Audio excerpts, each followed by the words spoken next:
murder that one. Talking all that bullshit. I'ma put it to you like this, yo. This is for the nerds, this is for the brainiacs, this what we deserve.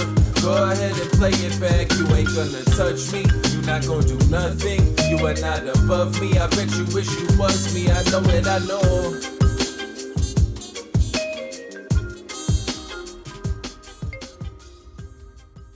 What is poppin', everybody?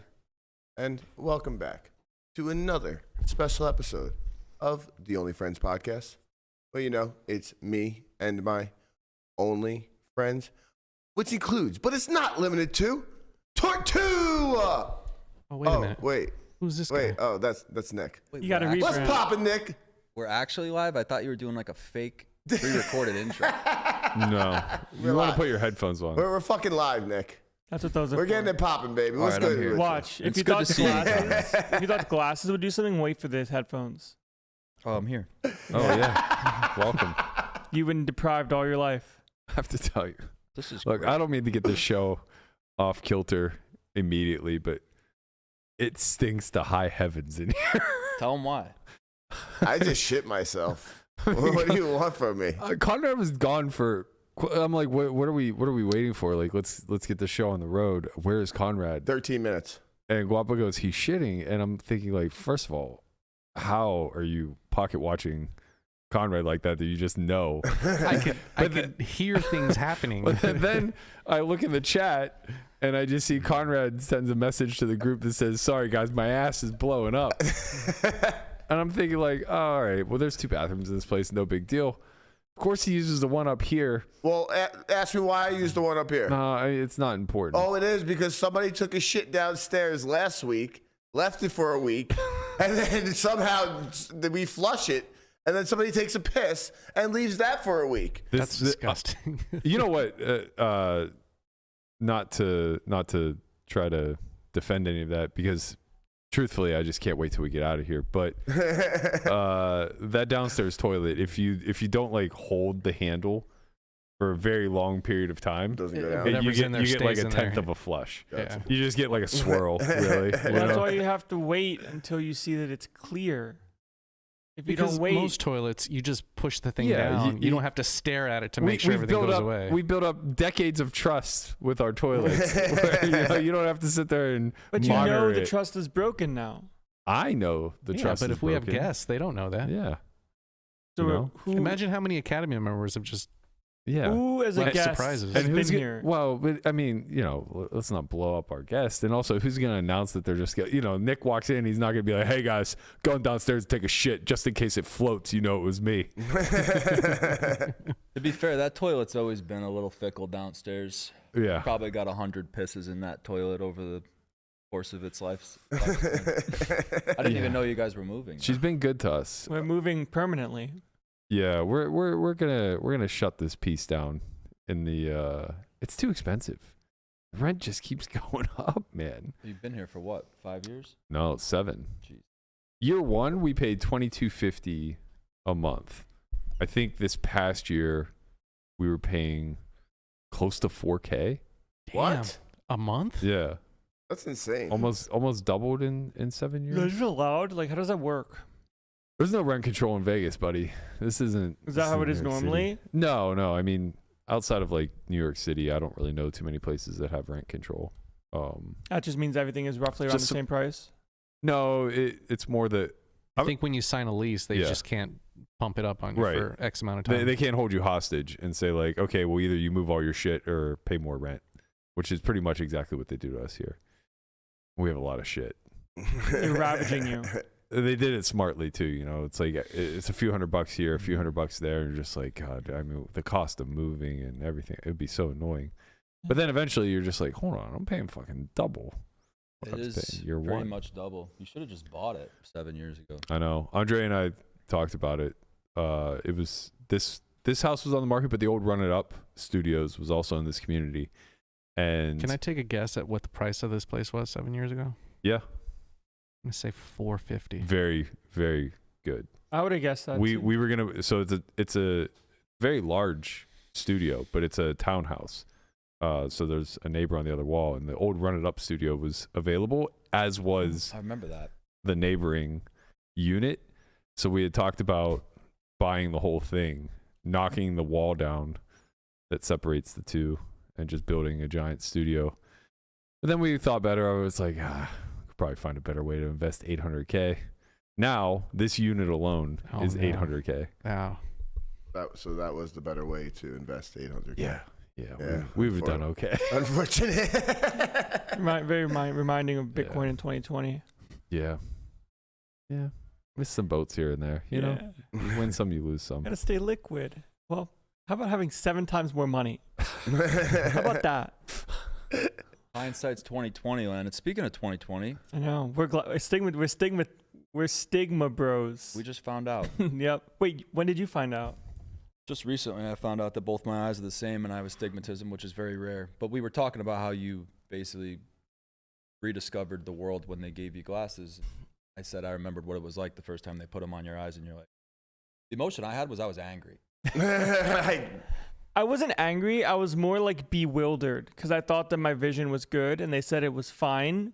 But here's something that will make your vision be what it's. Do normal people see like this every day? Yes, that's why you should be mad. Very mad. I see. You want to talk about being mad? I went to go get my eyes checked the other day, and they're like, cover one eye, so I cover my left eye. Right eye's cool. I can see everything. I'm like 20/20. I can see read out the letters. Cover my right eye. I couldn't see a motherfucking thing. I'm talking about the big A, the P. I saw nothing. This is Conrad. I lost my fucking mind. I'm like, lady, stop lying to me. What is wrong with my eye? Am I dying? What is going on? I was losing my shit. My whole life, it's just like my right eye. I mean, you need a monocle. I had glasses at one point, but like, whatever. I can be the Monopoly guy with it's his not like I'm blind, but now I've noticed I'm definitely blind out of my left eye. It's wild. But my script is only like minus 1.25, so I don't know how the fuck people. What did you do to fix it? Glasses. Why not contacts? I don't like contacts. Why? Because they bother my eyes. Yeah, I did contacts for almost 15, 16 I'm years. the only person in my entire family, extended family, that like doesn't have glasses or contacts. David, when's the last time you got your vision checked? A couple years ago. And it was 2020? Yeah. Wow. I have excellent I'll bring vision. in one of those little charts. We'll see if you're I just still like the glasses. I think it looks nice. I like this. I like my glasses. I definitely don't want any sort of glasses aesthetic. I don't need that in my life. I like the glasses aesthetic. If I were going to do it, I would get contacts. But I digress. We got a lot to talk about. A lot going on in the poker world. Nick, you recently were on a podcast talking about your tales of conquering the dragon, so to speak, in a high stakes heads up match. That's what we're calling him. Conquering Cabral. Conquering Cabral. We'll get to that one It's a momentarily. But while high stakes is being discussed, Pads put out this tweet a couple days ago, recirculating an old high stakes hand. It caught fire. Almost 1 million views on this tweet, and my quote tweet alone has about 500,000 on it. You want to run this clip real quick? Let's just watch it in all its glory. I think so, right? Whatever you want, I don't care. I don't have problems, whatever. She said, are we running at once? I think so, right? Yeah, I want to run at once. If you want to take a couple hundred back, that's okay. No. Pretty easy. Sorry. Okay. 22-year-old Tom Dwan says no deal. Let's play cards. Another queen. Oh. Wow. Barry's dead to the case ace. Tom Dwan wouldn't take 200,000 back. Unbelievable. You don't want to do what I want to do, run it twice. I'm not going to do what you want. I think so, right? Very sick sweater. What is that, Vandergrift? Oh, mine? Yeah. Yeah, Vandergrift is the neighboring it's the neighboring town to Leechburg. So another steel mill town, Allegheny Ludlam, right on the Kiski-Minitus River that separates the two towns. They chose great colors. Apparently, back in the 40s, they had a minor league team. I had no idea, but here we are. Sick logo, yeah. Found it on the internet. Looks nice. Love the internet.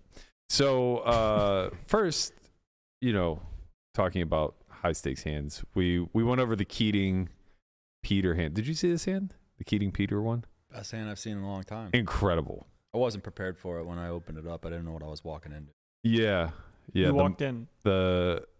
I feel like I'm one of few people who can get into the mind of Keating in that spot where it's just like, this guy is full of shit, and I have a pair, and I'm not giving it up. Amen. Pairs are hard to make. I mean, he had one too. Yeah. Peter had a pair. Yeah, but an inferior one, you know? I think this Greenstein Durr hand is like where legends are kind of made a bit. Tom's like 22 here, facing $1 million pot. It's really hard not to piss down your leg in this spot, you know? He was seasoned at this point. Yeah, but Probably like, had a lot of money too. What's seasoned? The thing is like it's different. Landon's right. He probably had a lot of money relative to his age. Yeah. So this is $1 million pot. Tom might have had $5 million, and he's just like, whatever, 10% of my roll on the line. Fuck it, who cares? Did Tom have all of himself in these games? I can guarantee he did, or at least like a really, really high percentage. I always wondered that. He was a part of the ship at Halabalas, so like maybe Gelfond and all those guys had a little bit of a taste. Yeah. But I don't imagine it was because he was worried about reducing his variance. Clearly. Amen. As we saw in the hand. Run it.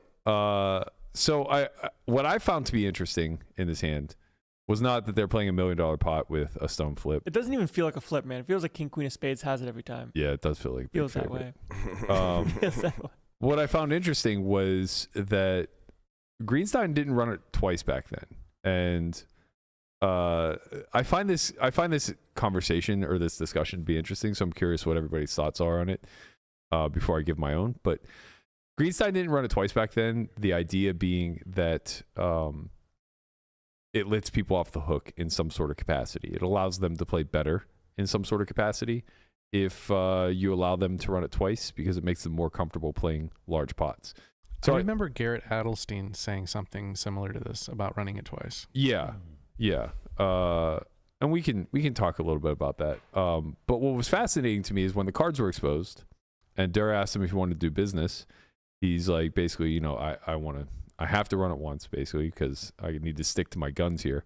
But if you want to take a couple $100,000 back, I'm willing to do that. Just like the same. And it's the exact same. Yeah. It's just like the cleaner way to do it is just run it twice. And there's this very specific reason why the cleaner way to do it is run it twice, as well as why Durr instantly said no. I think people thought Durr said no because he was being a prick and like wanted it his way or the highway, where it's just like, well, if you're not going to run it twice, then I'm not going to take a couple $100 back kind of thing. That wasn't it at all. He replied to my tweet and he said, at the time, both of us thought that each of us was 52%, which I don't believe to be true. There's no way Greenstein thought that he was 52% and still offered to take a couple $100 back, because he's taking a bath there. He's basically just sacrificing like, $4,000 in that spot. So he probably also thought Durr was 52% and was trying to get the best of it. And Durr, like, snap understands that he's just, if he thinks he's a favorite at all, he's taking the worst of it here. So taking money back would be insane. Just run it twice. And that's why you run it twice, because the equities just run true, right? Like, it's not, I think people mistake running it twice for, I see what's happening. Good. So the assumption from the audience was that they knew it was 50-50. Correct. But they did not know that it was 50. That was just for the optics. Yeah, I mean, that was all done in post. That was my first question when watching it, was like, are they sure this is 50-50? How do they know so quickly? Right. I mean, you know, you can look at a spot like that and recognize that Durr has, you know, it's 14 close, outs. Like, yeah, it's going to be close to a flip, but like, yeah, you can't be exact. And that's why doing business is so, I guess, dangerous if you're not going to actually like pull up an equity calculator. Because the Brigada used to not allow you to run it twice. So you had to do business. Was there time break there? Only in the big games, Landon. Only in the big games. Oh, God. So they wouldn't allow you to run it twice, but they would allow you to do business. And you would have to like take time. So like aces versus kings all in. You couldn't just say like, I'll take 20% of the pot back, because it wasn't exact. Like you had to run the suits and everything else. And if you were smart, I mean, obviously you could lazily just make whatever deal you fucking wanted. I imagine this was a Jersey. It was a gaming law. Yeah. Couldn't do shit like that. I just wanted to look. It's 49.8 for Tom, 50.2 for Barry. So Barry did have the best. There was a dead ace for whatever that's worth. Then But I don't know if they knew that. We didn't see the full clip. Gabe obviously knew that because he mentioned it. They might not have known that. I see. I don't know if an ace was exposed or not. Yeah. Just folded. Or maybe he just misspoke, thinking that the ace of spades was no good on a paired board. Possible. That's possible too. In any event, this brought up a very spirited conversation between myself and Daniel, but that's not even the bigger point. The bigger point that I want to discuss and look at is how much people misunderstand what's happening whenever you're running it twice versus doing business, et cetera, because I think Tom, from the outside looking in, probably got a bad rap for being a prick in this spot. And I don't think that that's what's happening. Yeah. I think he thought he was taking the worst of it if he takes money back. More importantly, though, I'm interested in what you guys think about the psychology of running it once versus twice and how that affects your opponent's decisions. I mean, doesn't that make him play worse? I would think. How so? If people are going to just take more shots, I mean, I don't know. Like, if people are going to take more shots at you because they know you run business, it's like they're probably going to play a little bit worse. Yeah, they're going to play more aggressive at you, but actually, maybe I take this back. I think people kind of play worse if they want to run it twice. Like in spots where flush draws are supposed to call, but they jam thinking they're going to run it twice and getting the worst of it equity-wise. Mm-hmm. I think that's more possible than the other way around. Yeah, if I'm not out there willy-nilly just bluffing every hand and I have the nuts all the time, yeah, I want to just I want them to do whatever. I want them to be aggressive. So, I don't know.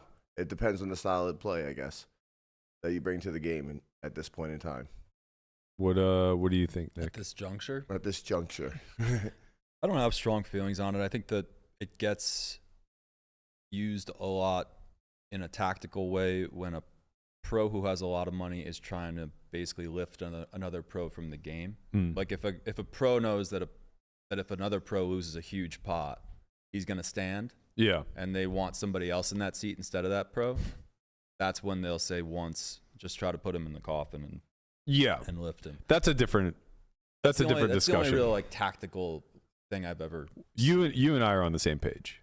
I've never heard a strong argument that there's any type of edge seeking in running or twice that I believed. I've heard a lot of discussions, and I feel like well, the sick one is when you run it twice out of position, because if you chop it, you get extra. That's the only strategy. That's the only strategic argument I've ever heard in my entire life. And it's the worst fuck. That person doesn't belong in any game in America. Like half of a big? Yeah, every time you run it twice. You run it once in position, twice win without. Rate. You're cooking. Yeah, it's a big win rate. They're not allowed in any game in America.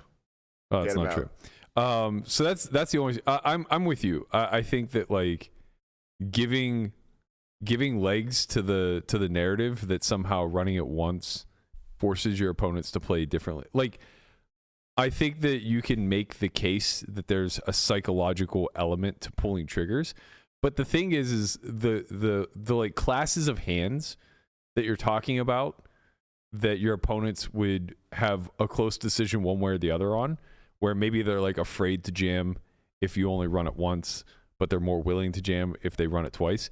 Doesn't fucking matter. You're talking about hands that have like 60+% equity. And additionally, it's like, well, it doesn't really matter from your strategic response standpoint either, because if they're overplaying draws when you run it twice and underplaying them when you run it once, how exactly does your overall global range take advantage one way or the other? You know what I mean? Because some hands want the draw to be overplayed. Some hands desperately want the draw to just play passively so you can bluff it later. Like, on the aggregate, it's going to have zero effect on your strategic decisions whatsoever. The only argument I could hear is a bankroll one, where it's like it's a risk of ruin thing.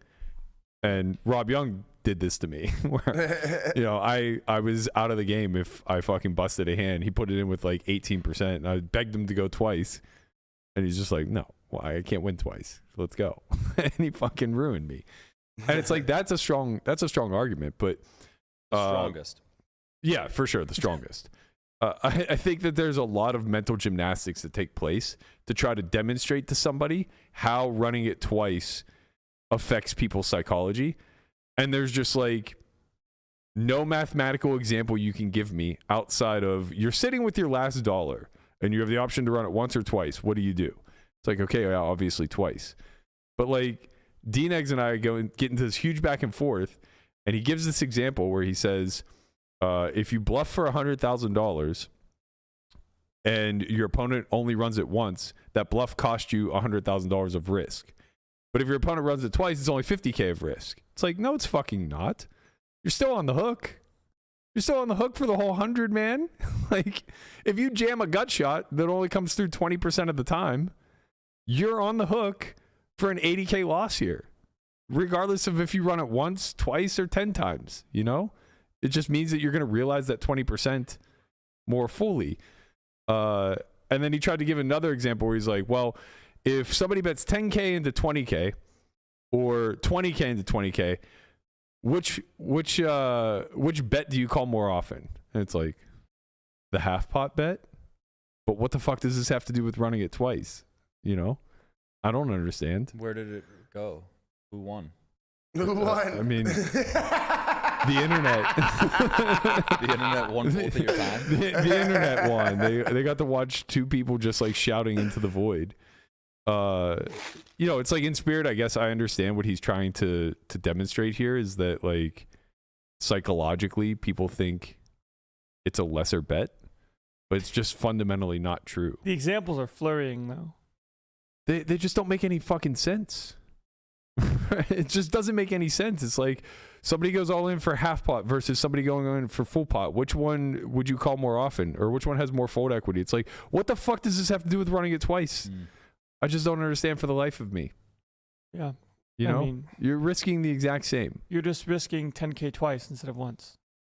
Right. And the Which idea equals 20K. The idea that like when you run it twice, you win one of the two boards almost always is an insane one. It's like, sure, if we're flipping coins, but we're not flipping coins, like you're getting in debt a lot.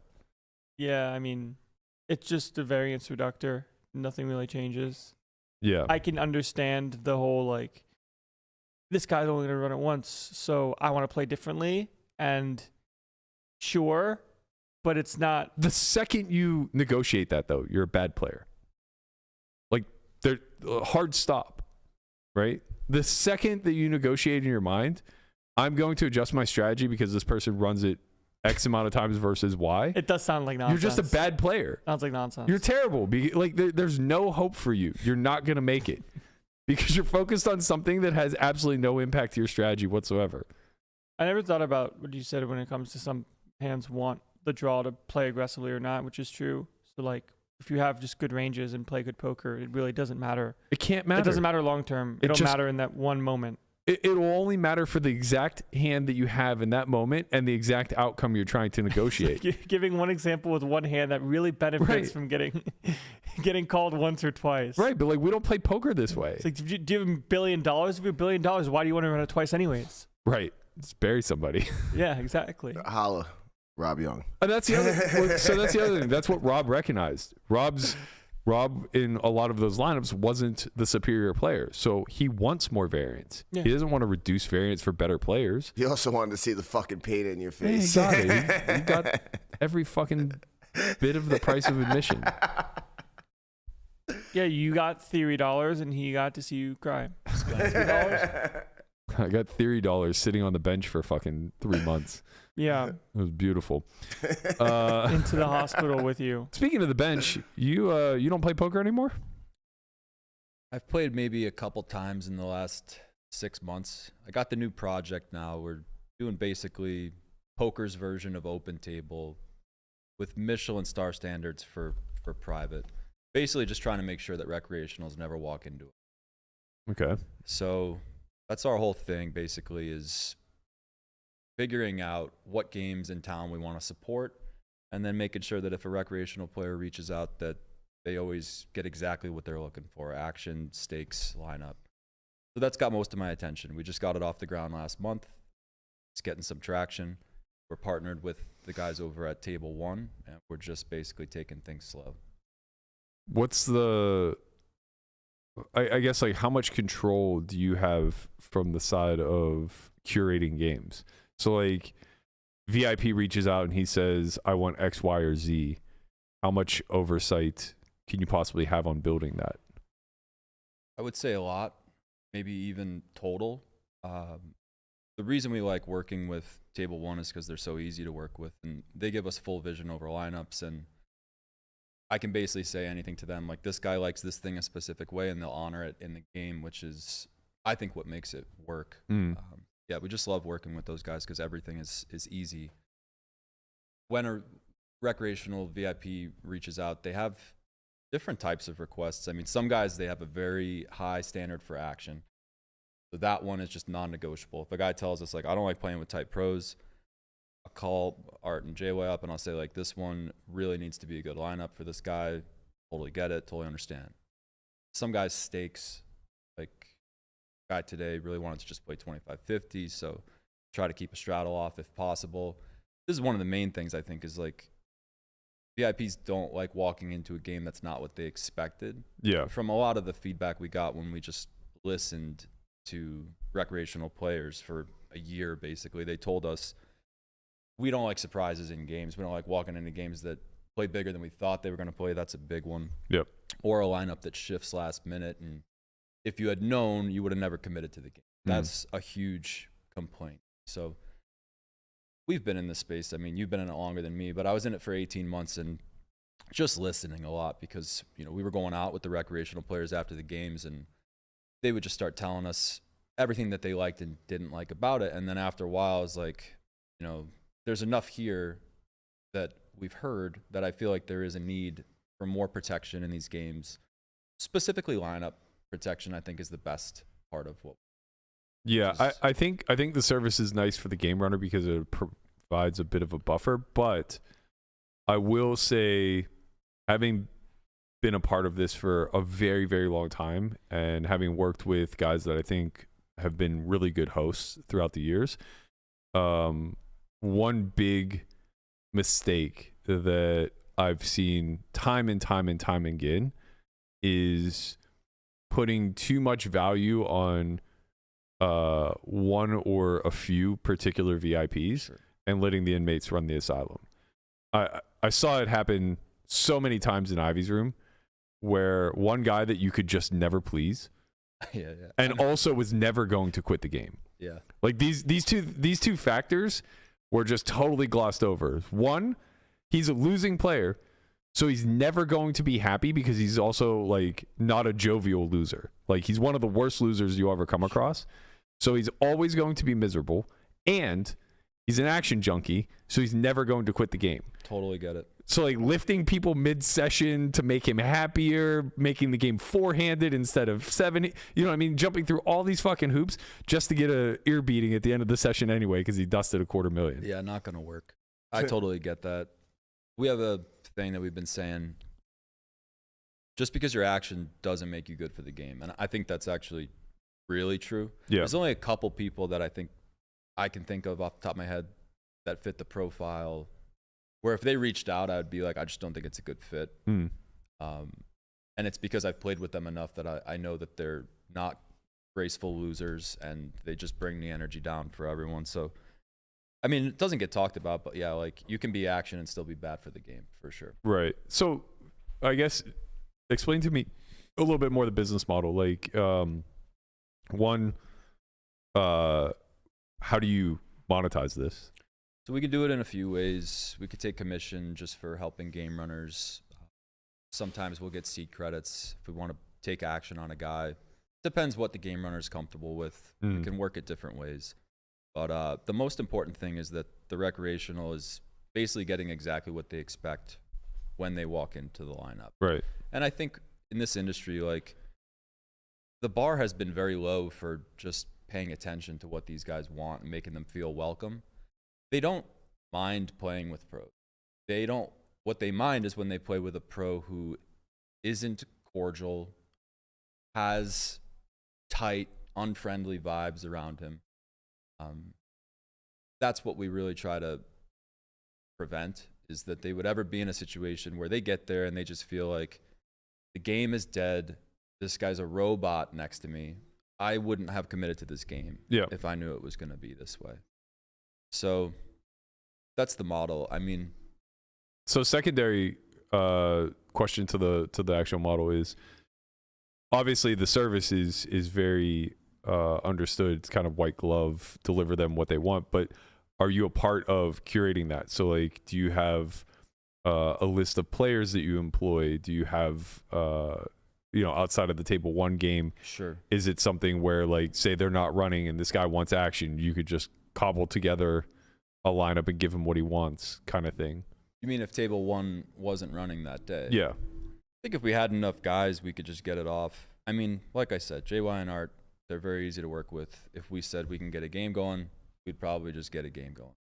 But what was the question that you asked right like, before do you that? have actual I don't even want to refer to them as pros, but like basically people under you that like will help curate the games? So we look for pros that have really good personalities, who can lose gracefully, who elevate the energy of the game, and we will actively move those pros in as opposed to other pros who we just think are worse. Yeah. So that was like part of what we wanted to change, was whether or not you like it, certain pros do bring a better experience to a private game than others. And I think it's part of our model to make sure that if you sit in a game with pros, they're very limited, and the ones you are going to sit with, you're going to enjoy losing to. Yeah. That's a sentence that came straight from the mouth of recreationals when we listened and collected data. Is they said, we don't mind losing to a guy who we like because we know his money is going to be right back in action next. Right. So it's both. It's that they have to be friendly and they have to be action. Yeah, I think that's the more interesting slant to this from my perspective. The private world's so shut off to the majority of people who are on the come up, or even established pros that have been around for a while. And something like this kind of eliminates the lack of networking or the need for networking that a lot of people will have to pursue if they want to try to like break through and become one of those on-call regs, so to speak.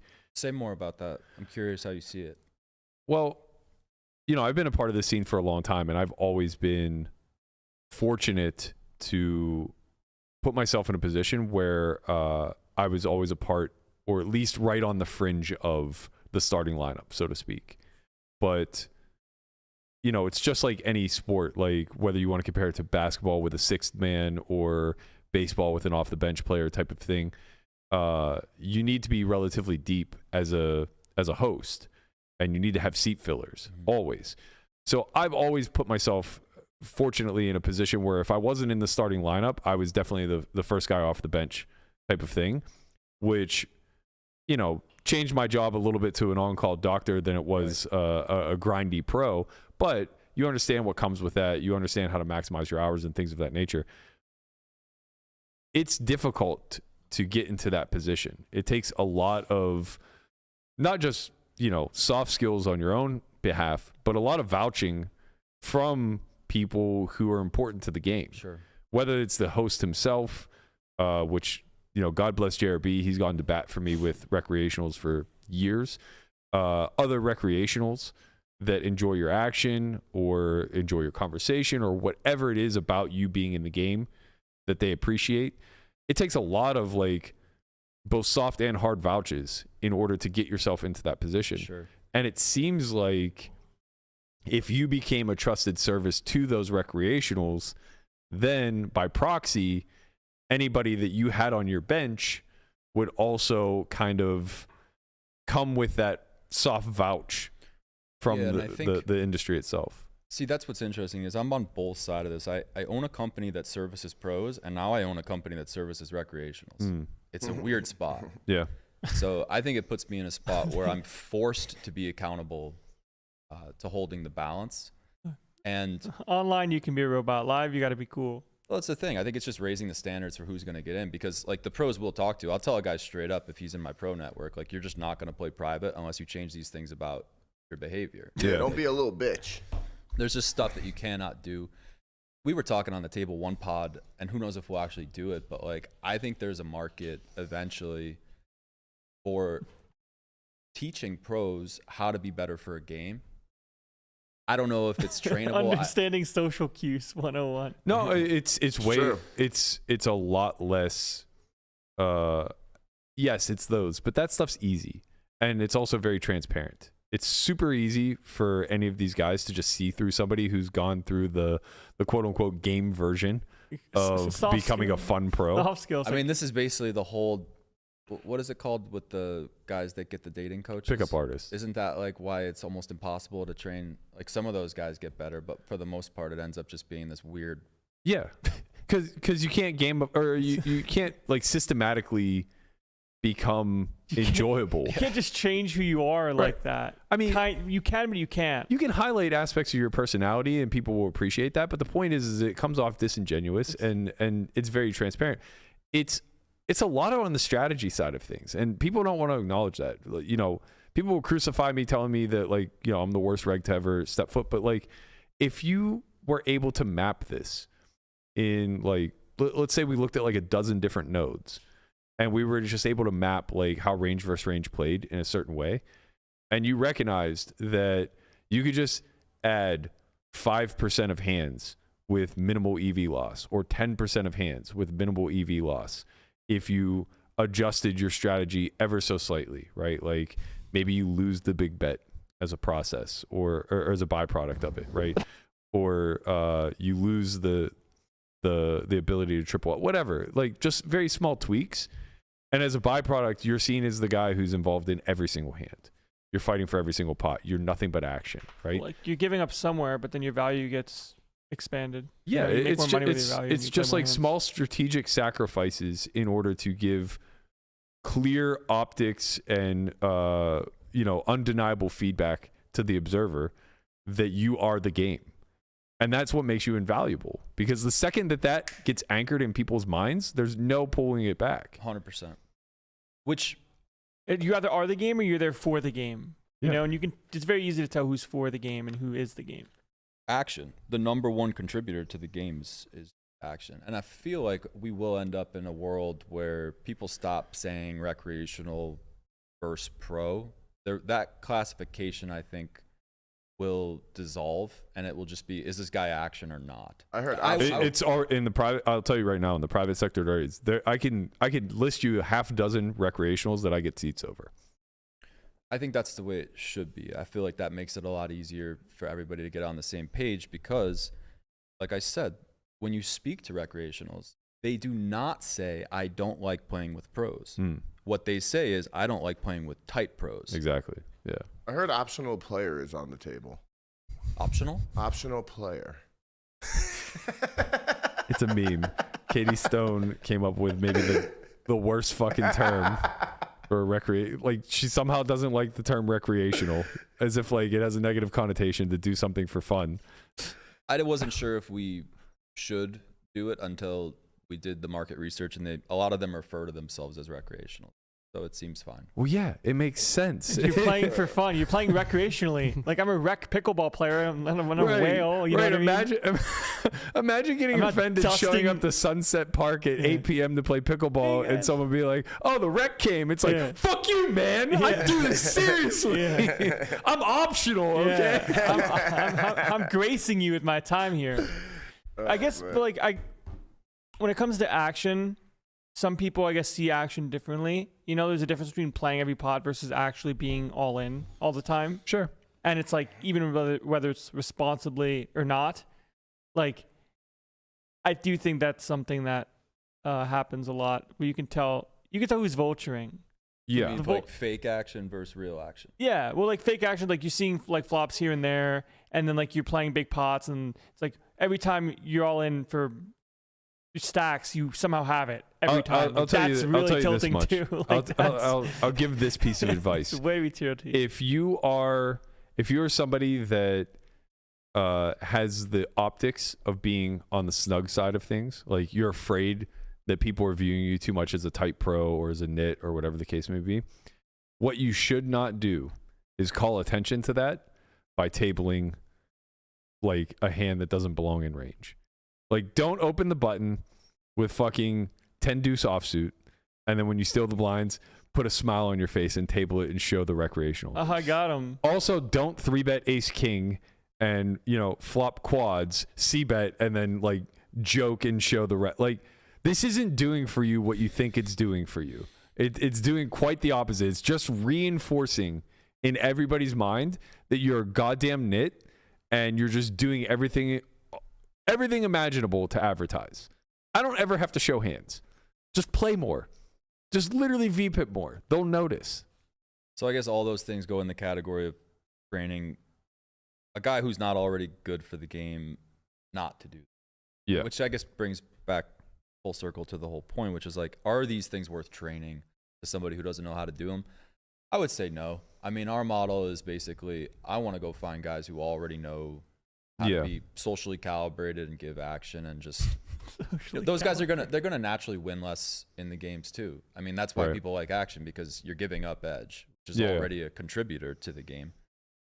It's just better all around, I think, to just find people who are normal to begin with. But I do have a special place in my heart for the pros that have been, you know, living in their mom's basement for the past 4 years and they aren't socially equipped yet. And I do want to find a way to help them penetrate the private ecosystem. I just think it's going to be really hard. I mean, at some point, though, you have to just acknowledge that it was a choice. It was a choice that maybe they didn't make when they chose online poker to begin with. Like, maybe it, you know, if one thing was different in their life, they would have became a live player instead of an online player. Sure. And I would say at this stage, you are better off being in the live ecosystem than the online ecosystem. Do you think probably for the. Do you think that's something you would have said a couple years ago? No, I think I saw it 1 or 2 years ago and pivoted pretty quick. I feel like we almost talked about it at one point. Forget if we had a formal conversation about it, but like I pivoted really hard towards live, you know, at 2022, 2023, just because I was, for the first time, I think I saw AI was actually going to be a real force that I didn't know if security would keep up.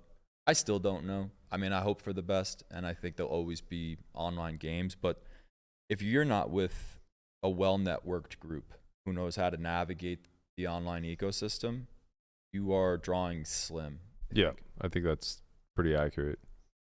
So, yeah, I mean, that's what we've been working on the online side, is just understanding how to manage that system better. It's a very hard thing to manage. For everybody who doesn't know, we own another company that stakes online pros. We're probably the last real backer left in the online world. I mean, a lot of the competitors dropped out. They don't fund anymore. It's just CFP based. CFP, but we do full funding. Pretty much nobody does it anymore. There might be like a handful of guys who try to do it at scale. And the reason is it's just really hard. Like, there's a lot of liability involved, a lot of trust needed. And you got to figure out a way to help your players when they get in makeup, because it is a weird model where, like, if you talk to people about it, they're like, this makeup thing shouldn't exist. It doesn't exist in any other real world model where a guy could go into debt and then he has to get himself out. So we had to figure out. Yeah, makeup is weird.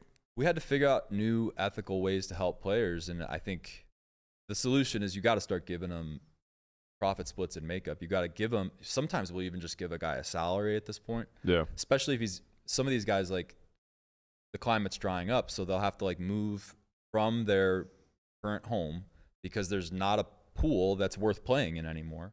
And we're like, okay, well, if you want to move to these pools, we'll help you get set up over there. You have to be willing to do stuff like that. And how can you do that if you don't already have trust? So it's hard to manage. I don't blame anybody for having backed out, but for whatever reason, there's a special place in my heart and the other execs on the team where we really have always wanted to find a way to make it work. I mean, you know. Pandemic time was sick, man. You were on the team back in, 2020? Yeah, we went to Atlanta. So it's always been the type of thing where, like, if we can figure out how to have skin in the game on a player, we want to do that model. There's something that keeps me, like, you know, feeling good about having skin. Because when a guy turns the corner, I told somebody the other day, like, they said, why do you still do that whole thing? And like, couldn't you move on to other companies? I say, you'll never know how good it feels to take a shot on someone when everybody else would be betting against them, and then they turn the corner and they stick the landing. Like there's that underdog story that's always just got a special place in my heart, and I've seen it happen a handful of times through that company, and it just keeps me coming back because I want to relive that moment. Yeah, for anybody who's not familiar, Landon was a part of Detox. Oh Hey Cindy was a part of it. Matt Marinelli was a part of it. So you definitely have success stories. I think looping back a little bit to the whole, the live ecosystem's a lot more flourishing right now than online. I think a bit of pushback that we often get, or a lot of criticism that we get, is like, why are you so hard on online? Don't you understand that if online ceased to exist, like the poker ecosystem collapses? Yeah, I agree. I don't want online to go anywhere. I'm happy. I just personally wouldn't ever be a part of it or invest in it. And I think what people don't recognize is like they can say, oh, you run the same risks live. Like there's been these cheating rings and stuff like that. It's like, yeah, but two things. One, it doesn't happen at scale. And two, win rates are so astronomically higher live that it doesn't have nearly the same impact. It's like saying, well, there was cheating in online poker in 2005. It's like, sure, it might have even been to the same degree that there's cheating now, but we didn't care because the money was so fucking free. Yeah. And that's the way that live is right now. I think that really needs to be understood when we're coming from the vantage point of like, look, online's a very tough climate right now, and the AI is very much ahead of the industry as a whole. And if you guys want to get out there and battle it, like by all means, but there's a much better path for somebody who's just starting out today. At minimum, I think every online player should be considering going hybrid, trying to gain access to soft live. I think for a lot of them though, it's just as unappealing as going the other way, right? Like I think the other way. If you're a strict live guy and you had to shift to an online climate, I see. I just think like there's no crossover. It's very few. I mean, it's hard to have somebody play online and enjoy that, be comfortable, and get better, and then say, hey, like take a weekend and go play live poker while doing that at the same time. Or even just like, doesn't happen very often. This is your new normal. Like I just think for the majority of them, it's like very difficult to go from playing 50,000 hands in a month to playing 25,000 hands in a year. You really just, I mean, I might sound crazy when I say this, but like the way that you think about the game drastically changes, because when you're playing this high volume, high hand distribution, everything trends towards zero type of climate, you want to build out strategies that are both protected as well as as close to optimal as possible, and then you want to execute on these frequencies and hit every single one of these goals. When you're playing live, you want to maximize every fucking hand that you're in. It's definitely a different mode. Yeah, I mean, your mind just like works. Like there was a hand I recently played on High Stakes Duel against Blaise, where he's just steaming out of his mind, and it's abundantly clear if he hasn't abandoned ranges, he's definitely abandoned like frequencies. So he's gonna overdo things. And I had gone from like down 200k to like up 200k at this point. He opens the button, I 3-bet ace queen suited, and he like does this weird hemming and hawing that I even call out in real time. Like, what was that whole dog and pony show before he 4-bets? I saw that hand. Right? So it's 10-9 of hearts. Yeah. So it's clear to me that he's like mid-range already. And I choose to 5-bet a non-5-bet hand. So already we've deviated, and yes, we have some data to do so. But the point I'm trying to arrive at here is now we get the 8-3-3 flop. This is a pure range bet. You never do anything else. Yeah, I like what you did. You just stuffed him with a check. I checked because I know that he's going to overdo things, and when he stabs, he's probably going to be empty a lot. And if he's not empty, it doesn't matter. I'm going to have equity, whatever. So the point is, he stabs for half pot, which is way too big, leaves us with an SPR of 1, and people would mostly argue from the theoretic, you should just call. Let him rifle it off on the rest of the streets. And my counter to that is, I can't trust that he's going to rifle it off on the rest of the streets. I know I have the best hand now. We're playing a 400 big blind pot, and I want to maximize this exact spot, this exact time, because I'll never get to play it again. So if he had turned his cards up to me, 10-9 suited, and never divulged what he was willing to do on future streets, I would still jam. Well, what you basically just said is I don't think that he's blasting off, and I'm not confident enough. Yeah. that's fair.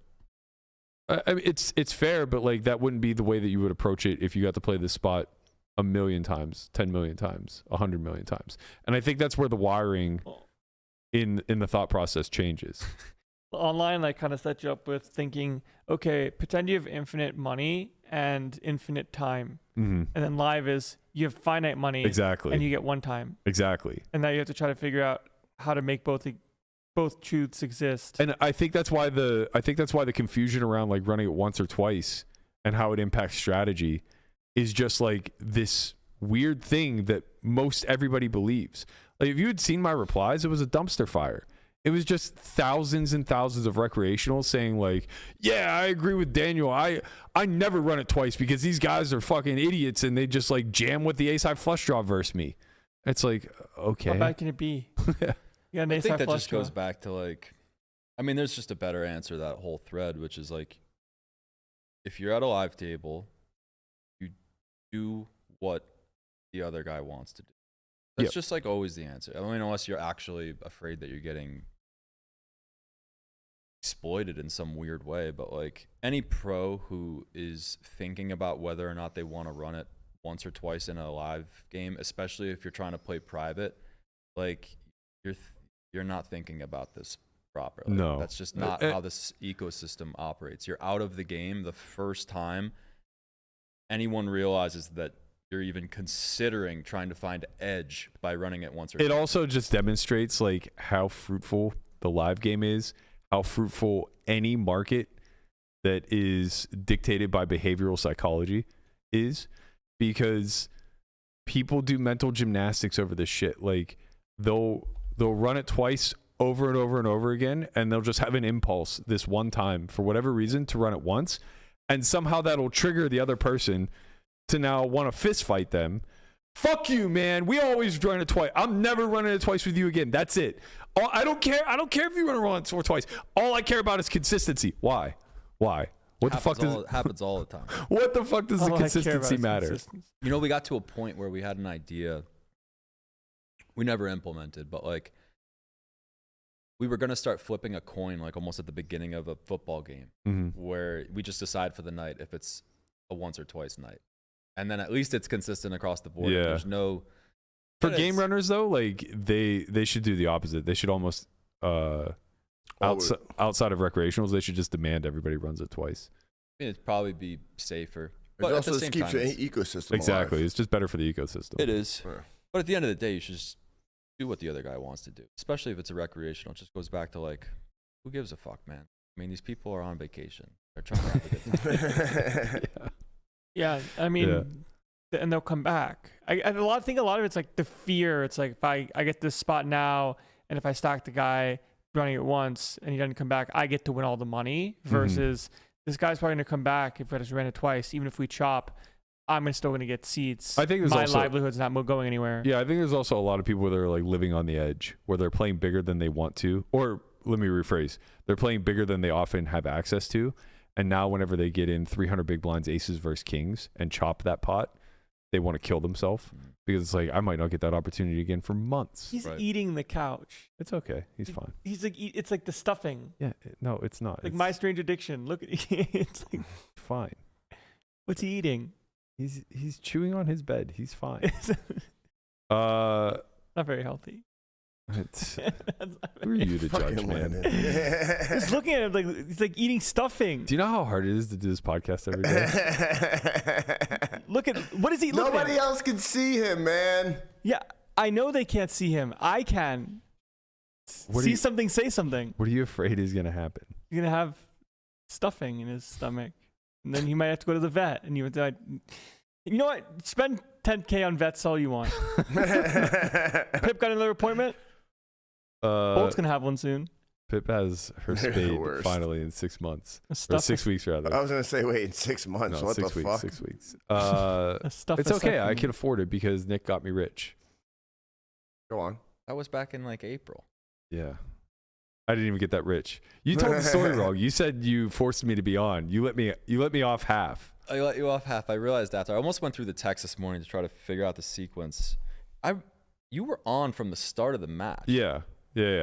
And then I realized we were taking a bath. I mean, should we do a quick recap in case Go people didn't? ahead and let's play the clip. It'll catch everybody up. He won't mind if I say, but the last guy I sell to is Berkey. And Berkey didn't want to take the action because he's like, I don't like the fact that Martin's auto straddling. I'm like, dude, you told me you're going to take it earlier today. I'm not even letting you get off right now because it's going to kill the fucking game. You're on. And I just basically told him, like, I'm not taking you off, which could have been its own controversy, but he's just like, basically, I know Berkey well enough. He's like, okay, like whatever. So now Berkey's on against his will, and we're playing like probably the biggest match of the year over at Aria.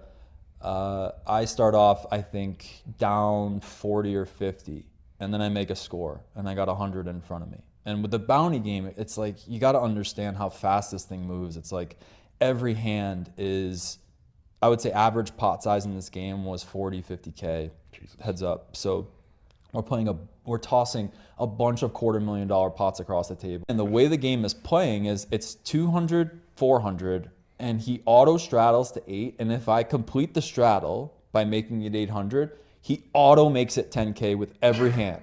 That's his strategy. He makes it 800, and I decide to call with ace king, which is like a weird thing to do in heads up. You know, it's coming auto 10K. But you know the auto 10K is coming, right? So he makes it 10. And now tell us that you're a pussy. And I call. Decent balls. There you go. Queen 10, 8, 2 hearts. Check. He bets 10K. I call. Gin. Offsuit jack. Check. He checks. So it's queen jack 10, 8. Nine's a straight, but ace king is the nuts. Whatever it is, there's the river brings queen jack 10, 8x. So like the 9 makes the straight on the river, maybe that's how it went. There's a 1 card straight on the board by the river. Pot is 40,000.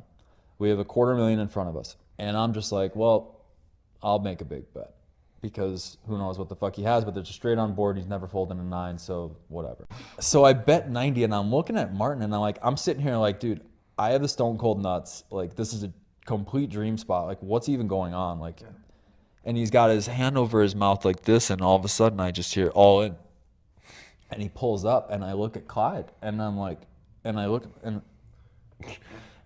at him. I make the call with a stack. I push the stack over center, and I look at Martin, and he just goes, bluff. All right. Bluff. So that ended up being like a real hero's journey. And I quote tweeted that clip. And I said, this should be a cautionary tale. I knew what you meant, and I don't think many people understood what you meant. I don't think so either. Let's talk a little bit about the structure of this heads up match and how it got to the point where going into the final day, I wanted to be off. Cautionary tales normally go wrong, though. That's what he meant. He thinks that, I should have got whacked, which we could discuss, and maybe you're right. Yeah. Right, it should have been, but it wasn't because you won. Results for the win. Yeah. If anybody wanted to know if luck is a thing in poker, here we are. The match structure started off 100, 200. First night we played the win. Second night we played at resorts, also 100, 200. Lost small both of those nights. The bounties kept increasing.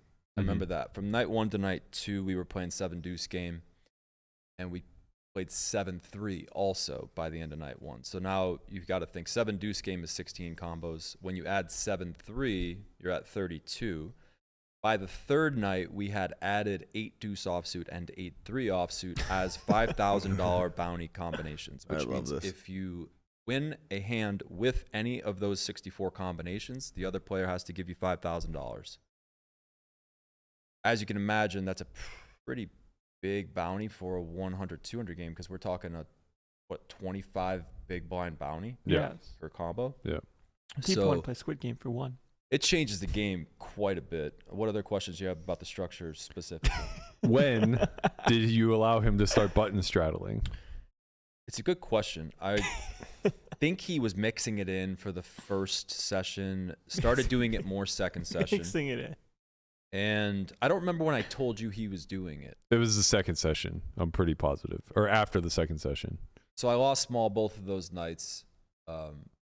And then I think I mentioned it to you in passing. At the time, it didn't register to me that it was like going to be a huge disadvantage. But in retrospect, it seems like you've done your research and it is. Would you like to get a bit on the math that you did? Okay, so I didn't do the math, but I spoke with some high stakes heads up guys in real time when I was begging you to let me out of the action. Because I was happy taking a small loss at that point in what I thought was an unwinnable situation. This was going into session 4, where I was already probably down 100, 150 because I'd lost small 3 nights in a row. Yes.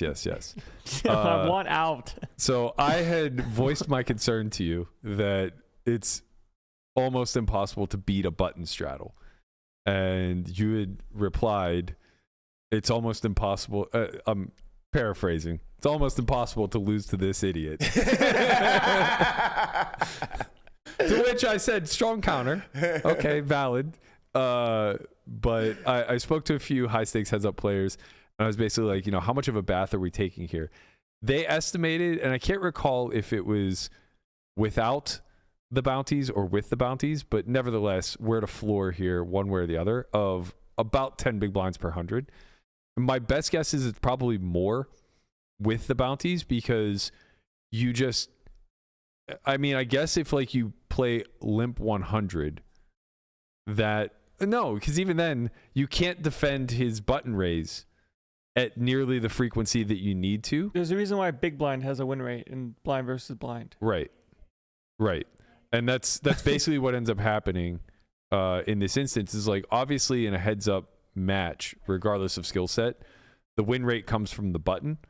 But part of that is due to the fact that, or part of that is neutralized, based off the fact that the big blind gets to close the action.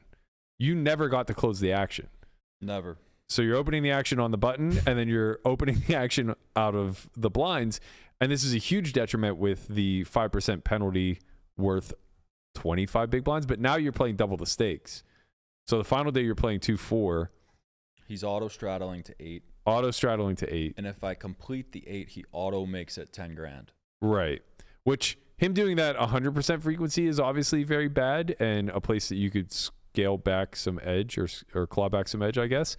But if he does that, like, say, 50% of the time instead, let's say that he checks half the time and makes it 10K half the time, I truly think you're drawing dead. I think you would actually be like... But Matt... Impossible to win. Who won money and who lost money? You actually lost money. I did. He won money. No, I won money. No, he did well for himself. I thought you were off. No, I got him down to half. I negotiated it down to half. Yeah, I wouldn't let him off. That's so good. No, you're fucking on. Because it was like 15 minutes before, and I was just like, I'm not dealing with it. You're on, bro.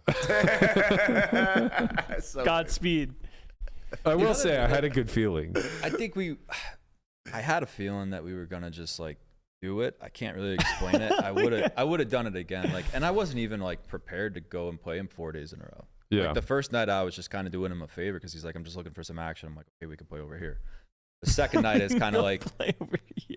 We're going to because Jeremiah was supposed to be in the game the first night, and then Jeremiah got spooked because of all the shit with Martin and like, potential cheating. So I'm like, okay, I'll play you heads up. And we end up at resorts the second night, and a similar type of thing. I lose small. Third night, I'm down small, and then I get it all in like king queen versus 8-3 offsuit because he just like 4 bets all in for 80 grand with a bounty hand. Flop ace queen 3x 8, 150K his way with a 8-3 offsuit. At that point, I'm like, okay, so I'm down like 150, but I'm pretty sure I'm gonna smoke this guy if I could just play one more session. And at the time, I didn't know how big of a disadvantage I was at with that. I was just thinking like, it's better you didn't know. It's better because I really went into session 4 being like, I think I got this guy dialed. Like it was more, I can win.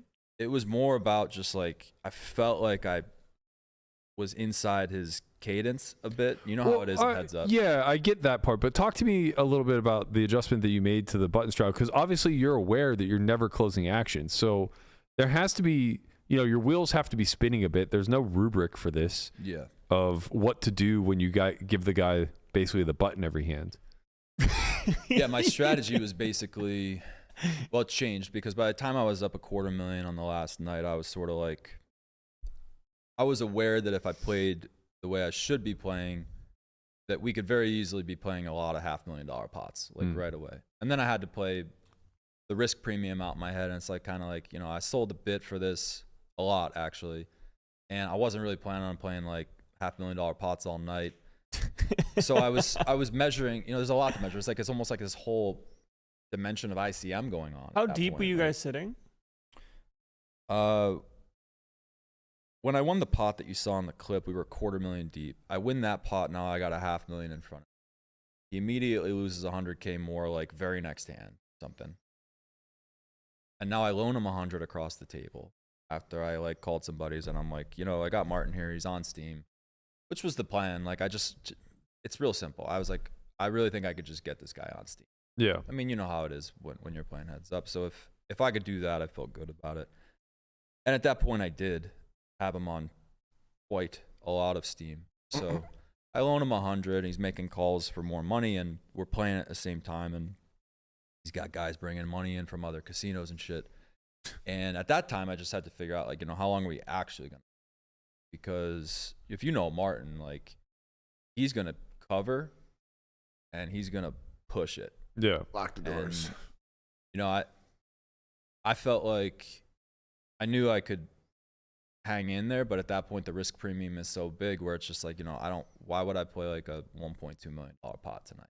Like I was supposed to be out here at 10 o'clock and go tuck the kids in my head before I showed up, and now it's just like we're going to be playing for $1 million. Yeah. How does this end, I guess, in the sense of like clearly spot where well, maybe you're not getting the best. It might be different because you're not getting the best of it. Right. If you're giving him the button every time, it's not like you're like, oh, I'm going to give you some action back. Like, I'm like the accommodating pro. Sure, like, but at this point, he kind of got you with the button straddle. Yeah, but like if he's steaming as bad as he is, then maybe like that gives us a bit of an edge back. By this point, by the time I'm up $500,000, because I was just very assertive from the jump. Like when you're dealing with Martin, you have to be just very transparent about what you're going in and committing to, and he'll push you way beyond that. But I went in and I told him, like, dude, I'm playing for 3 hours. And that turned into 4 once he was down $500,000. I just, you know, decided to give him a little bit extra leash. But all the matches were basically like set for 3 to 4 hours because I didn't want to end up playing a marathon when it wasn't the mode I was in at the time, and I also just like didn't want to get stuck with 500 on the table. And I find I keep doubling back to this, but I find the strategic choices to be interesting ones because basically whenever you allow the button straddle, I assume you had the option to restraddle if you wanted to. Yes, and I wasn't, just to minimize, you know, variance, I guess. Yeah, but at least then you get back to a normal dynamic, unless he gets the restraddle. Is that viable? That was the question that we never really talked about because I just wasn't taking it there. But that would have been like we just in he probably would have. We're just going infinite straddle basically. You're going straddle for straddle. You would never double straddle if he's always going to one up you, because the whole point of double straddling is neutralizing this button straddle. It's like I'd rather play 800 1600 than 800 400 where I'm just taking the bath of this. But yeah, I remember, so I've been in similar spots. I played Aussie Matt heads up in PLO in 2016. I don't know how to play PLO, and I knew how to play even less back then. But he was the type of tilter where when he was seeing red, you would have let him pick his fucking poison and just gamble with him. But I remember the one thing that I put my foot down on was I would not let him button straddle. And he was just like adamant about it the whole time, and I was like, quit then. Just like quit. If you want to button straddle so badly and I'm not going to allow you, just quit. And inherently I just knew, like, I'm already giving enough up playing his game. I don't know how the fuck that I 3-bet 0%. We played for 8 hours. I beat him out of 1.7 million playing 500 1,000, and I 3-bet exactly 0 hands. I had aces. No fucking way, man. No fucking way am I going to the flop at 5 SPR when this guy's looking to get his money in, and I have to make a decision with 1 pair in PLO. No shot. Absolutely no shot, buddy. We call. We check call. And like, it was literally just like letting him think that he was just going to be able to bulldoze me. Yeah. And me just understanding equities well. Like I wouldn't check raise top 2 in a lot of spots, where as a Hold'em player, that's just very inherent. Now that I'm kind of understanding PLO strategy a little bit, some of these hands I actually probably played pretty well, because it would just be like a naked top 2. It's like, well, that seems way too vulnerable. Let's just check call and keep the pot small. So I understand even like where you were coming from the ace king thing, because it's like this guy just wants to gamble.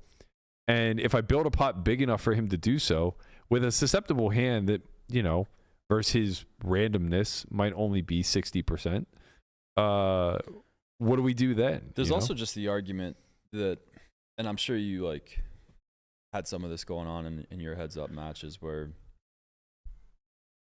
even if everything else is equal in terms of like you could play the big pot pre-flop, or you could you know, play the hand slow. If you feel like you have a good pulse on the guy behaviorally, it's way better for you to stretch the hand out. Yeah, you always want to put the bulk of the money in at Once the you've node been where you able have to, the highest confidence. Sure, once and the you've highest been able equity to, like, you know, disparity. look at him for a few streets, and he does the thing with the fucking Oreo, which I don't know if you'll play, Martin. It sounds like you guys might play, but I'm interested to see who's going to win the behavioral war, because he will push you. Sure. He is very, very intense with the psychological war. Yeah. And yeah, it's just something. So much so people thought he was cheating. Well, yeah, I think that's why nobody would play him. And so I like the first night I went in and like Jero was spooked, and I was like, okay, Jero, like I get it. Like I'll just go play him and see what's up. The second night we go to resorts, and I remember, you know, I was on alert and I was looking for anything suspicious, and I was happy that we were moving venues, because like I felt like that was good for safety, so he couldn't like set anything up in terms of like devices as easily. And so we got to resorts, and I remember he walks in, and I was sitting on the right side of the table and demanded that he be in that seat.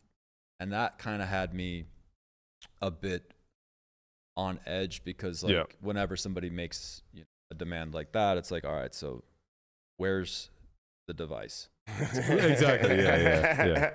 But I was tracking him, you know, I'm watching his eye contact throughout the hands, and like I think I'm pretty seasoned in terms of like being able to spot stuff if I can stare at somebody long enough. Now, in retrospect, with all the devices that we recognized existed that were being used over the summer, I was probably drawing dead. Because if he had, you know, something that was invisible, I would have been just dead in the water. But at the time, we didn't know that a lot of that stuff was in play. Yeah, you know, it's funny because I think back to the time frame where I was playing Lucky Heads Up, the Sweetheart Swindler, and this guy just somehow fell into like 7 figures, where it seems as though prior and now post, he's never had more than 2 nickels to rub together. So I don't know how he came into this like windfall of money, but he was challenging like pros to heads up, and I got first swing at him. And I remember thinking like there has to be a gimmick to this. Like he has to be running some sort of scam or some sort of hustle. There's no way he's just going around. Anytime like a rec who's definitely not wealthy but has wealth at the moment is running around trying to play super pros, like it's always, in my opinion, cheated. You know what I mean? Like, oh, a dozen professionals just got invited to this 25-50 house party. Why you want me to play? Like, yeah, this is cheated. This is for sure cheated. So the whole time I was on high alert, and I remember we were doing it in Ivy's room, and I know the floor there pretty well. So I was texting him like, you know, can you set this up, and can you bring in a new deck every hour? So that was like one thing that we had worked on. I was like, I just need you to bring in a new deck every hour. Like, don't ask questions. I just don't trust this guy, kind of thing. So they were doing that for me. You know, we had the first few times we played, I got him buried like 150, and he got out in a situation where it was like he was playing his hands like he could see my cards. Like, never paid off. Let me just like steamroll him for hours on end. But then like every time the setup would happen, he would just find a way to play, like take a line that was absolutely perfect to maximize versus my hand. I was really spooked because he had this guy sitting behind him. So future sessions, didn't let the guy sit. It was just us one-on-one. Thinking back, he did always take the 2. So maybe he had a device. The 2 is the dangerous seat. Yeah. But I ended up beating this guy out of like 600,000 or 700,000. Well, there you go. So like, it might have all just been paranoia. But I don't know. I mean, there was a point where like he was up millions on a couple other guys who ended up like getting it all back from him. I don't, maybe he was just like an inefficient cheat. Point I'm trying to arrive at is it's impossible for us, even as seasoned pros, to be proper security for somebody who is already advanced to the stage of having a plan to execute. Yeah. It was one of those situations where I didn't even know what I didn't know. Exactly. At the time. And I think that'll always be the case. Yeah. Which probably just means Jeremiah was right. As much as, Yeah. As neurotic as he may seem, sometimes like, oh, that's me. When I think about the amount of times that Jera has been spooked about something, he's usually wrong, which is crazy because he also just, like, after that happened, he went and got scammed by somebody else, which I don't know how he ended up in that situation. But, like, it's definitely, I guess what I'm trying to say is it's good to be too conservative in these spots, for sure, I think. I think generally that's true on the aggregate. Once there's a suspicion in play, you're probably better off just waiting and seeing. Yeah, we were saying that the other day about, like, if you have a high suspicion of somebody, even if they appear that they may be good for the game, especially in the private sector, it's better to just like eliminate them from the pool and play with trusted individuals instead. I would push back a little bit and say, like, when you're as good as Jeremiah, you probably don't need to be quite as conservative because you're just winning in other ways, even if one does sneak through every now and again. Like, not to toot my own horn, but I've won a lot of money in cheated games, just based off of the other people who are taking a bath. That's because they expect everybody to play well. Yeah, right. You're beating the system. I beat the system by just wailing it up. Yeah. But what do you think about, playing Cabral? And I want to preface this by saying that I'm not confident. After that match, I feel like Martin handled himself in a stand-up way, and I have no suspicions that there's any foul play. I just want to say that, like, openly for his reputation. I feel like it's important. That doesn't mean that, we don't know what we don't know about anybody. Yeah, I have less concerns that he cheats and more concerns that he tries to negotiate extremely favorable terms. So I would edge seeking. Yeah, I would 100% play him. I would never give up any of the spots that you gave up. No button straddles. No I'm not good enough at heads up to even like. You would play bounty hands though. 100% you would let him do bounty hands. Maybe. I mean, it doesn't change the strategy all that much if all things are equal. But like when you couple bounty hands with a positional edge now. Yeah, you wouldn't give him that. Yeah. Yeah, but like that one's nuts. I don't know. I did this once, and I feel like looking back, somehow I took the worst of it. Although I can't really see how. But I was playing heads up versus this kid in Pittsburgh that, by all accounts we thought was a VIP. And when we got the heads up, he was buried. Like, I think we were playing 25-50 and he was down like 25,000 or something like that. And when we get the heads up, he's like, let's do a progressive bounty for pocket pairs. So if you win with deuces, you get $100, threes, $200, fours, $300, etc. Or maybe it was $100 per pip. So like 200 for twos, 300 for threes, 400 for fours, all the way up to aces. And I was just like, yeah, sure. And he beat me out of like 15,000 in pocket pairs. And it doesn't make any goddamn sense to how I could have gotten hustle here. It should be an even distribution type of thing. I might have just ran bad. But also, like, it seemed dumb to do the escalation based off of the like you get paid even more for getting aces. Exactly, right? It should be the inverse, right? Because you have to show the hand down, or you have to win without showdown and then table it. Yeah, it just shows you. So you should just get the most for like deuces, and then the inverse that way. Maybe he was just like counting on playing nitty, and just I don't know, but it feels like it was a ruse somehow. Even though it probably wasn't. It probably wasn't, but I feel in hindsight like it would be kind of funny if like negotiation wise, and in theory, like Cabral's winning like 6 figures and just gets smoked for 500-600. I think that's what happened. Apparently, that's what happened. I truly think that's what happened. Yeah, I got him. I should win like 100K here out like, most of the time. Yeah, I think if we ran some Monte Carlo sims, like Nick just takes a bath here, even with like maybe a 20 big blind win but this rate. is one sim, one time. That's true. In this universe. In this universe, he caught a vibe. He drilled the jack on the turn. I was definitely on a vibe though. He was vibed out. out. I was like riding that wave that you can only get to when you're like super. It takes luck to get into a flow in a heads-up match where the distribution of the cards is syncing up with like your read on the guy. Yeah. Like that's like a very delicate lane. For whatever reason, I got into that lane. I think the opportunity for it to happens more than people realize though, because it's bad karma for looking like he was cheating on the stream. Well, no, not that. It's just I've played enough heads up now to know that like even though on the button you're only folding like 4 or 5% of hands when there's an ante, and even though when you're out of position you're only folding like 15 to 18% of hands when there's an ante, you can get dealt that bottom 10% of hands over a 50 hand sample at a higher frequency than you could ever like imagine in your head. And when that happens, you press. Suddenly Jack 9 suited is just like auto 3-bet. We're not even considering anything else. And it's just like that definitely alters the mood, the flow state. And if you're an observant opponent, like you'll pick up on that kind of stuff. Like when I was playing Blez the first hour, I was just getting a shit distribution and I was doing everything I possibly could. Or I guess it was more like the first 3 hours, really, first 90 minutes at least. And I was just doing everything to hang in there, and I'm down 100K. Like, I'm just paying off, like top 2 versus flush, whatever, just pay. I'm down 100, and he goes up to Brent on the first break after the first 90 minutes. And we were scheduled to go hold him for 3 hours, then PLO for 3 hours. He goes with Brent, he goes, "Your boy's cooked. He's done. He's never winning another pot." And it's easy to fall victim to the distribution and actually believe that like your edge is infinitely greater than it was. And I could feel that radiating off of him. As we got into the second set of Hold'em, the second 90 minutes, I'm still losing. I'm still getting the shit distribution for the first hour.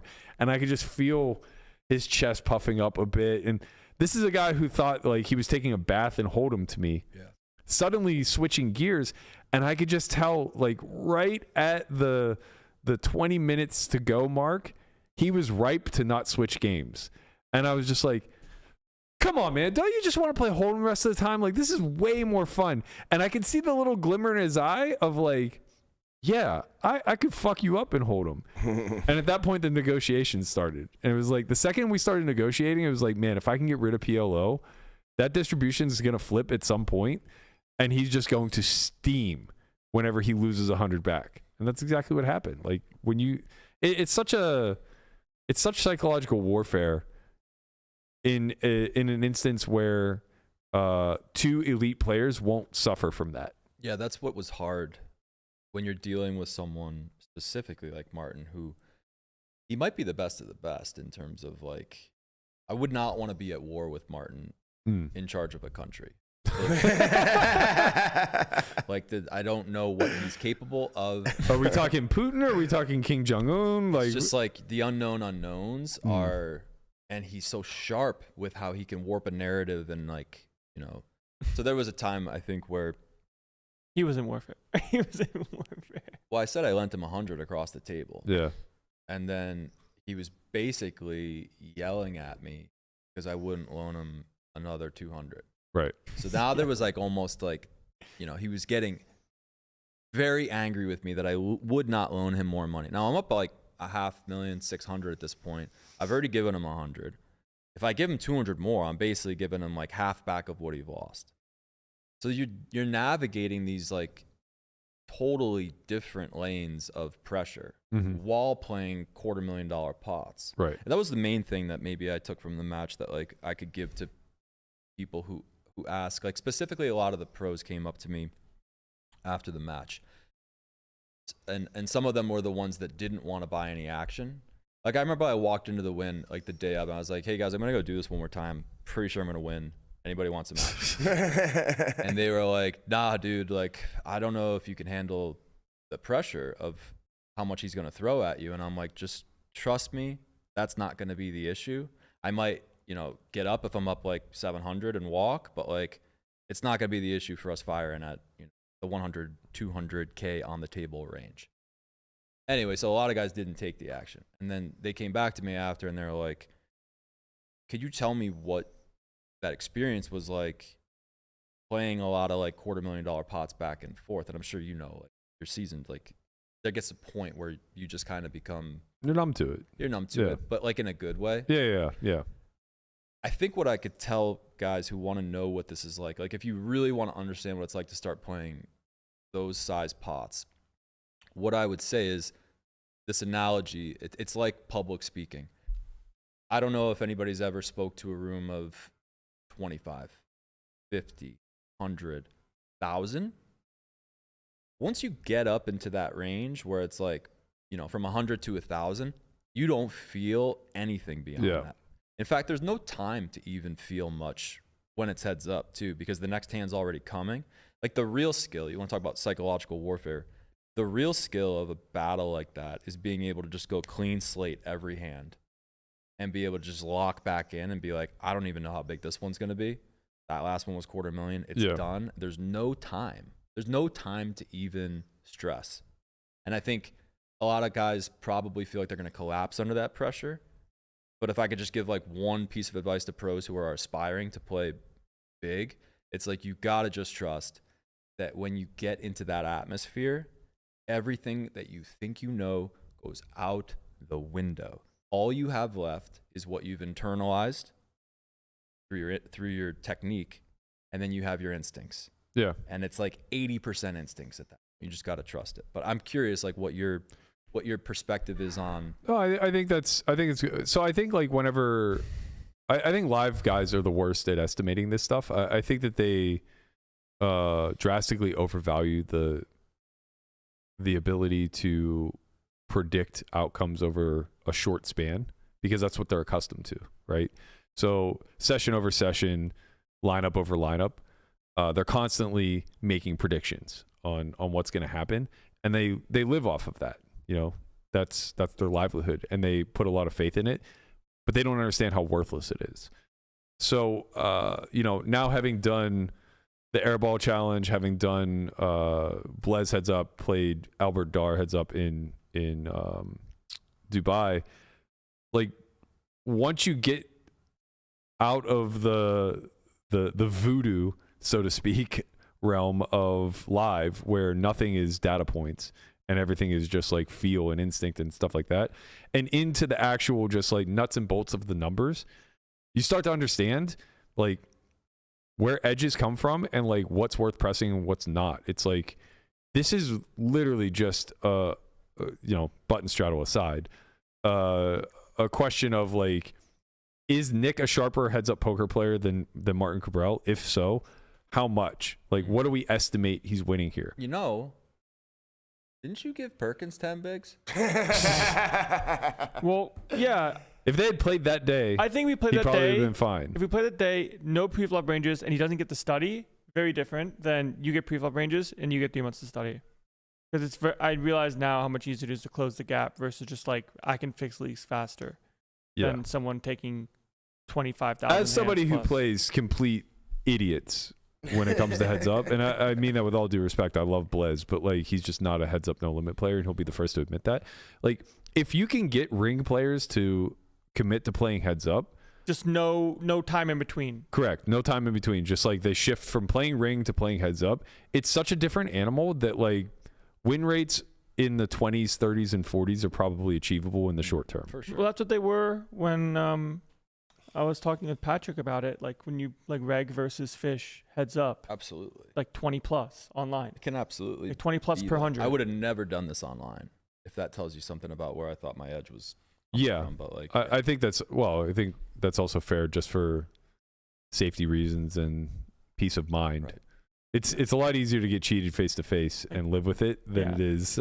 It's not so easy to just have to somebody not get cheated online and lose. It's definitely not easy to have somebody go from playing not too many hands because you're playing ring to playing heads up where you need to play most of the hands, then say figure out how strong queen high is. It's not, yeah. I mean, to double down on that point, people are already way too tight in ring.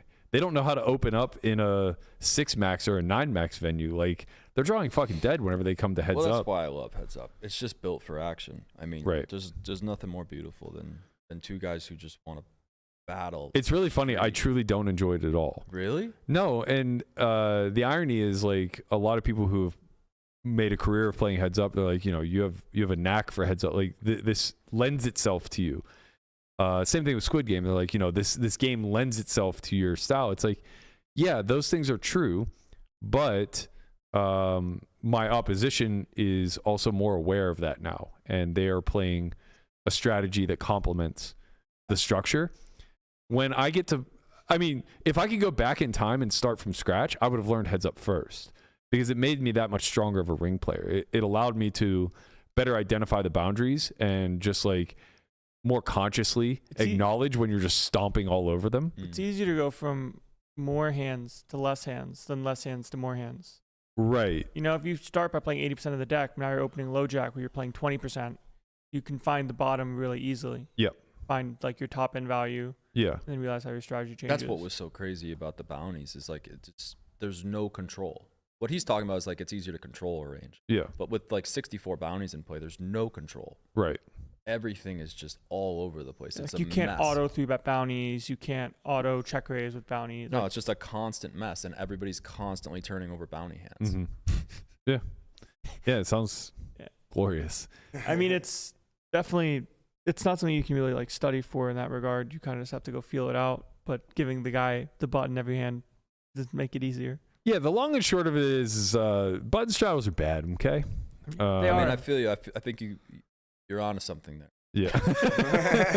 And, look, he might have won 600K, but you've convinced him, and you were right. But that's not worth 600K. No, it's not. I'm glad we came out on the right side of this in spite of things. But like, not even just heads up. Button straddles are just bad in general. Well, Martin flew into the thread, and I saw what you said to him. Sounds like he was gonna be here this summer, and he's looking for somebody to do it again with. I would definitely play him. I like I said, I'll play any ring players. I'm not good enough to play actual heads up players. Kier keeps asking me to play, and I'm just like, buddy, why? I thought we were friends. You know? You don't do this to your friends. You have a boat now. Go on your boat. Go on your fucking boat. Like, you're not just a heads up player. You're a very good heads up player. Like, don't do this to your friends. Maybe the best. Maybe. He's up Buddy, there. I see you playing 5K on ACR. Yeah, it's like let's fucking relax. I don't want to play someone that does that. I have one bet size on every street. That isn't going to cut it versus somebody who knows what they're doing. So let's not. But if anybody who usually plays ring wants to play a little heads up like Oaken, then yeah. So what's your preferred, like, how would you set it up if you did have a match? I know you went through the thing with Airball. You guys did it at resorts. What'd you come away with from that match that, like, if you were to do it again, what would you adjust? If it were specifically the airball match, I would no bathroom breaks on a second. No, on a second go around, I would be okay with it being televised, because I've already. Did you say you absolutely did not want it to be? Yeah, and I'm very happy with that decision the first time through. What was your reason though? I think that he had enough of a team behind him where data scraping would have been detrimental to me. I think it would have allowed him to close the gap a lot faster. It's easy. It's so easy to do patchwork when you have perfect information. And I could even see him getting like a little bit better week over week just from the hands that went to showdown that he could actually properly remember.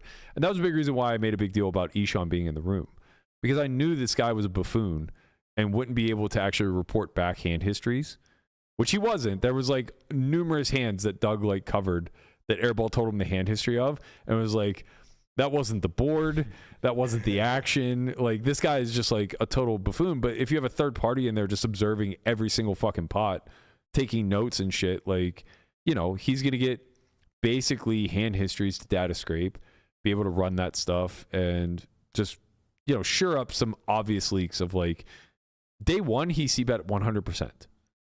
Like, from the button, he just c-bet 100%. And it was just like, we were 30 minutes in and I'm texting the group saying like, this is incredible. I'm check raising like every other hand that I play out of the big blind because this guy hasn't missed the c-bet yet. And it was always the small size, so like he didn't have multiple.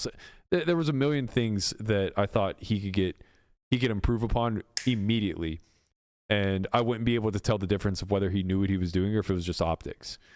But the second time through, I've already beat him for enough, and I'm a better heads-up player now than I was then, so I would be okay with it being streamed. If it was just a random match or whatever, I don't really care. Like, I'm doing this dual thing now with Poker Go. What is that? Tell me more about that. So originally it was supposed to be sit and goes. I don't know if you remember, but Helmuth won like 6 or 7 in a row before losing to Jason Kuhn heads up. They would start at 50K and they would just escalate round over round. He got all the way to 800K realm. So you just martingale the... Yeah. Yeah. So you could leave after winning 3. Yeah. So however it worked, he won like 7 or 8 in a row. Kuhn beat him heads up for 800K. Now Kuhn's the champ. Anybody can challenge him for 1.6 million. Nobody did. So he just left the arena, obviously. That format died. Salute. People don't want to play heads up sit and goes. I shouldn't say that. Some people do, some people don't. I personally didn't. So when Blez beat Patrick, they had played the sit and go format, but with cash chips. And he was looking for a suitor, so to speak, or a competitor. Suitor. And I said, you know, I'll play him, but I don't want to play the sit and go format. I just want to play straight cash. So Brent floated it by him. Blez, no way, I'm not playing it. I'd rather play Ike Haxton heads up than Berkey, which is funny in so many ways. But finally, we negotiated. I would play half PLO, half Hold'em, and I'm taking a bath in PLO. So he agreed to it.